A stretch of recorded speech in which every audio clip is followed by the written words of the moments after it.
gathered here to hear a special announcement from my husband, but before we do, I just wanted to say a few words. First, I want to sincerely thank this community for your support and encouragement to me and my girls while Jim served in Afghanistan. I knew throughout those 8 months that I truly was not alone. So many of you reached out with offers to help and with prayers to sustain us. Thank you for that. Next, I want to thank my husband. Jim has the natural ability to inspire greatness in others. I saw that in him 15 years ago when we met on the campus of Indiana University. From leading the IU College Republicans, the premier organization in our state, to spearheading a new national voter registration effort at Focus on the Family, to leading us back home, beginning a family with me and starting a business of his own, and then finally representing the 17th Senate District in Indiana, Jim has consistently inspired others to join him and make a meaningful contribution through a shared vision. No one has been on the receiving end of this inspiration more than me. I experienced this again recently when he encouraged me to run for his Senate seat while he was deployed.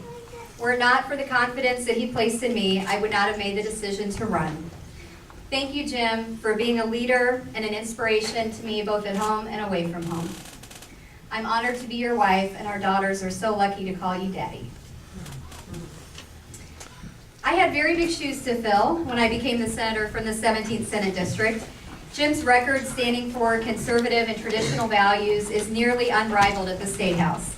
He has consistently stood on principle and taken the less traveled road to both author legislation and vote for legislation that is consistent with pro-life, pro-family, free market, and smaller government values. I'm especially proud of his pro-life record.